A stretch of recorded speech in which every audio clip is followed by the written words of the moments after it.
Hello Fam. It's so good to be back here after such a long time. I hope you guys have all been well and I hope God is keeping you. So today, again, before we go there, like I've shared before, here we share about healing, mentorship, and life generally. So today I want to share something interesting, but then also I have a special guest. And that special guest is none other than my sister-in-law. So Rita, please introduce yourself. Thank you for inviting me on your show. Fortunate.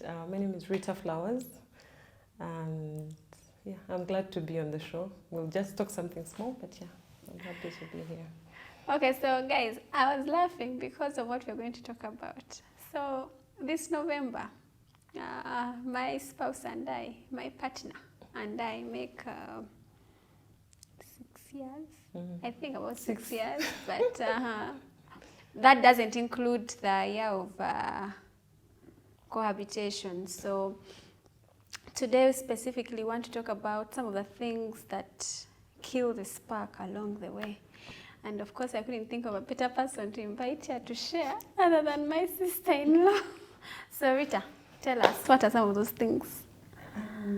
To me, from my side, what I think, if you become too familiar with your partner, you don't tell them you love them. You don't, like before, if you're writing them notes, you don't write the chits again. So you don't take them out like you used to, or because you see, with the marriage, it's not only that you have to be serious about it. You keep dating, you keep going out, even after kids. Life doesn't stop at that. Okay, so sometimes even as the ladies on our side, we have a problem. We'll not. Oh my God, we don't do our hair. We'll be like, it's okay. I'm married, Mrs. So and so. So I'll not do this. I'll not do makeup. I'll not do my nails, I'll not do my hair, I'll not put on maybe jewelry or something. Maybe those are the things that attracted you to your partner. Maybe some of the plus. Then you stop doing those things because you're comfortable in the marriage. You know, you need to do also, you have to, it's work. So you have to keep working hard to do all these things. So if maybe you see your partner is not, you call them once in a while, you talk about stuff. You sit down and say everything. Okay, for me, from my side, me and my partner, like every after conversation, he'll say he loves me, or you say, or you tell them what maybe has pissed you off if you have a problem with them.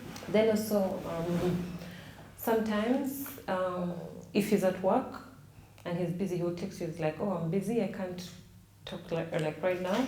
Or he'll text you something sweet. But yeah, it will keep the relationship going. And then we keep calling each other just to update each other with everything.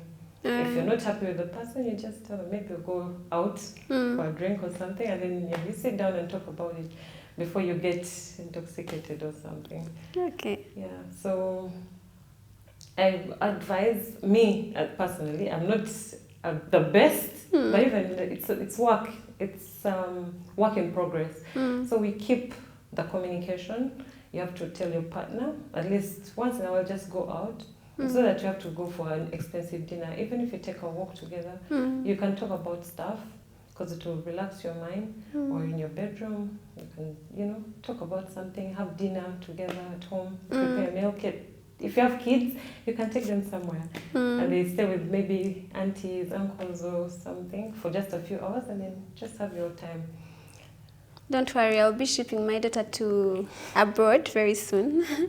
We're waiting for Yeah, so thank you so much for sharing. Well, I feel like you're talking to me.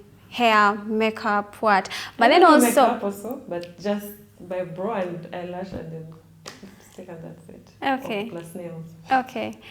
That's noted. I hope if you're out there, you have taken note of the things she's shared. But then also what I'm hearing pretty much is you need to know your person's love language, because sometimes your love language might be different. So it's very important for you to understand what their love language is for you to be able to meet them at their point. Otherwise, you might find yourself expressing yourself more in ways that appease you and don't appease them.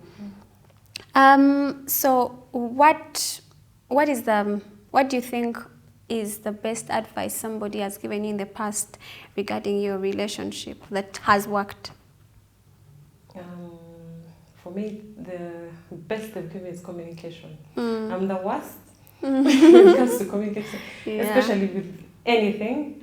But he keeps saying, Rita, you need to learn to communicate because anything can happen. That's you true. You don't know. Maybe you're somewhere and you're lying, or you're like, I'm with the girls, and you're somewhere else.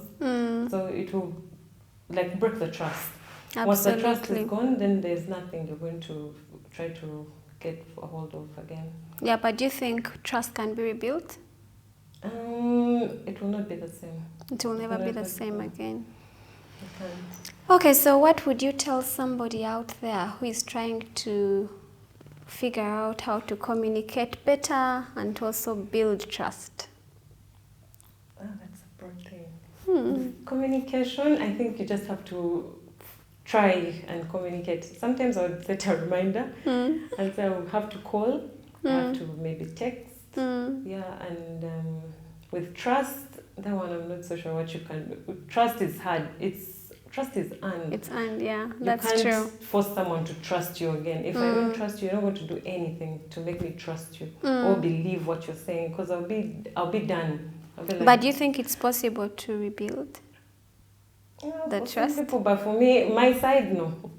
Because if I'm done, I'm done. That's it. That's okay. I hear you, and that's very key, because indeed it's sometimes very difficult to rebuild trust. So beyond that, what do you think about the fact that, well, you talked about being very comfortable, but then what if the comfort is just it's from a place of, you know what, this is my person, I can be myself, and then you become comfortable. It doesn't mean you're not saying I love you enough. It's just one of those things of, you know, this is my person. They already know how I feel about them. Okay, now I see something small. Me and my partner, we were friends. Then we became best friends, and then we started dating and all that. He knows me. He knows he's like, this one will push a pie. She's like, he knows my characters. He knows them so well. But it doesn't stop me from trying to make something also nice on his side. And with the familiarity, yeah, he knows, be like, you love doing your nails all the time. So I make sure my nails are always on point. Then my hair. We can see them. Please, feel free to show the viewers. Then dressing also. You tell you, these days you're not, a bit off. Then you're looking and you're like, no, it's kawa. But yeah, if you know the person, it doesn't stop you from doing something also extra to yourself. Because see, there's so many girls who are looking good out there. But your partner chose you. They're with you for a reason. So I think you just also need to put in hard work. So what are some of the things you think make people get comfortable? When you become so familiar with the person. Isn't it a good thing? You don't think so? No, I don't think so. Because sometimes that's what we're saying. When you're familiar with the person, you get comfortable. So you lose it at that point. So you need to stop being familiar with a person. Okay. Thank you for sharing your perspective. And I hope we can be able to do this again. Part 2, yeah. We'll do this again, sure. So for you, my dear fam friends, what are some of those things you believe have taken the spark out of your relationships? And what is that one thing you think you can do differently going forward? Would love to hear from you. Please do share in the comments section. And beyond that, what is that one thing you're going to do? Like me, I'm going to do my hair. Yeah, and my nails. And I'm kidding. But seriously though, what is that one thing you think has taken out? And what is the one thing you're committing to do going forward? I believe that each one of us has something that they can share, but then also we can learn from each other. So I look forward to your sharing.